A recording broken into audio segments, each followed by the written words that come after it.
Hello and welcome to episode 2 in my series called Wanderings and Wanderings on the Path, which is Life's Path. The Life's Path, and often for me, kind of a return to the path in Spain, which is the Camino, and which is a great source of learning and inspiration, and very often challenge for me.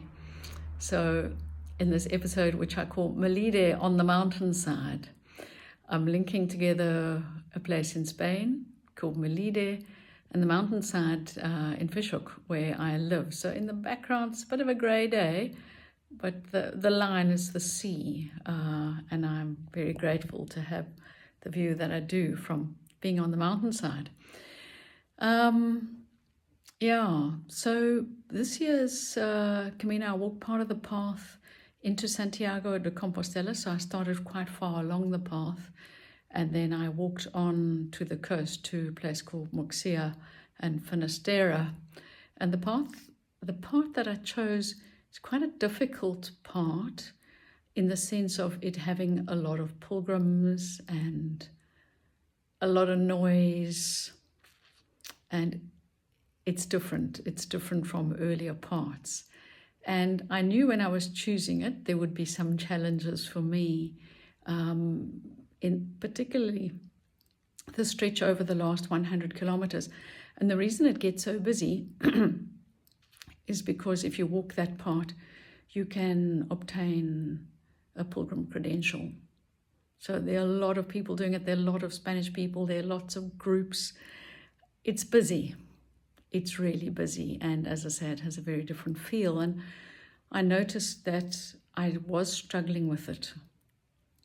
As much as I knew it was coming, and gearing myself up as we do in life when we know there may be some challenges coming, and we think about how we can be in them in a good way. That was kind of the theory.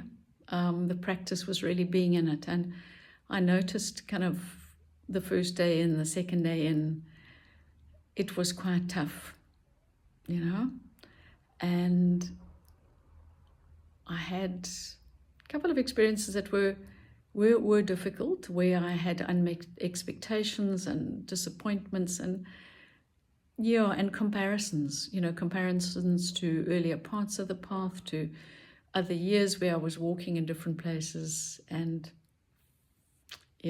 you know what is said of expectations, that they're disappointments waiting to happen. And equally, since I've been home, it is a process of reintegrating.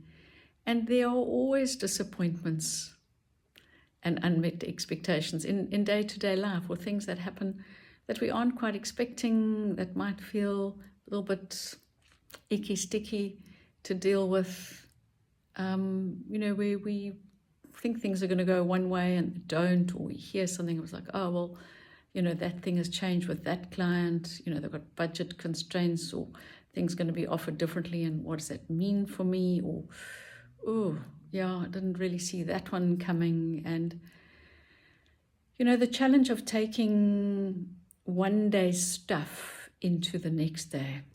And it's so trite to say, oh, just let it go.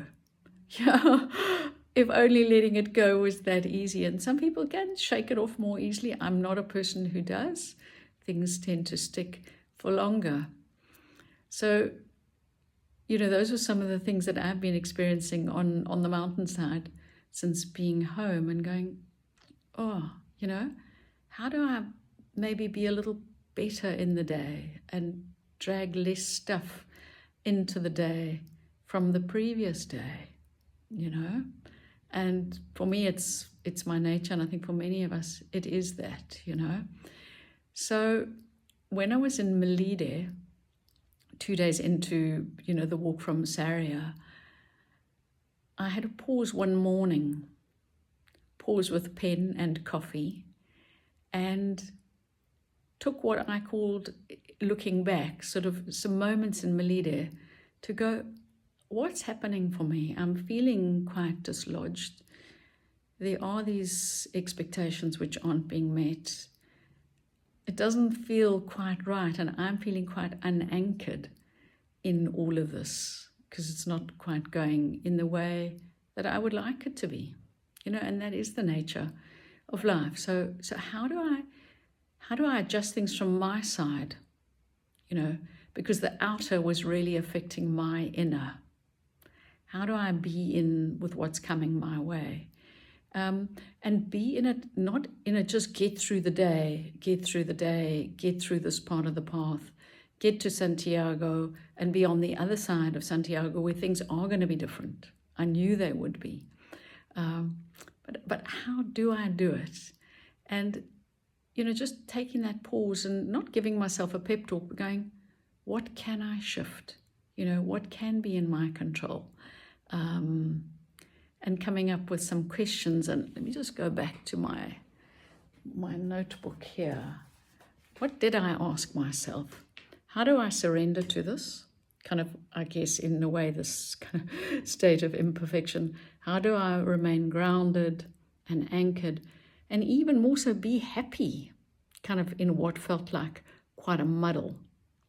How do I make these days good rather than just getting through them, and what's going to help?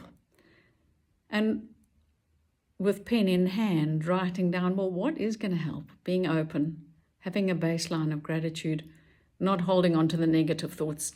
Yeah, right. But then I came up with this idea that what if I can walk each day there as if it's the first day? That it's not compared to the day before or the year before or 6 years before, but how do I walk in this day like it's day one? That was what I asked myself. And I did find in looking back that was really helpful. So even if I wasn't letting go of yesterday's disappointments as such, I was saying, treat today like it's day one, and then look for the small gratitudes. And I've needed to draw on that kind of since coming home. How do I treat this day as its own day so that I can find the good in the day, not just get through it, like suck it up and get through it, but what will help me? And through that, does that then in a way bring a bit of a release from those things which have been quite challenging? A little bit of distance, so moving away just a little bit from that, and that enabling almost a bit of a reconnection to self. So, needing to bring that back from Spain, from Melide to my mountainside, to say, how do I shift things just a little bit to improve the quality of the experience that I'm having at the moment? So I'm not just getting through the day, but finding some stuff in the day which is good, and moving beyond what's hard, what's disappointing, what's just a little bit difficult to deal with. So, but the importance I found of taking the Melide moment, taking it, being fully in it, and going, okay, so what? So, if you had a Melide moment or 2 or 3, what would be your questions? And what might provide a little bit of possibility for moving out of a space that could be holding you slightly captive into a space that could feel a little easier, a little freer, and holding just a little bit of possibility.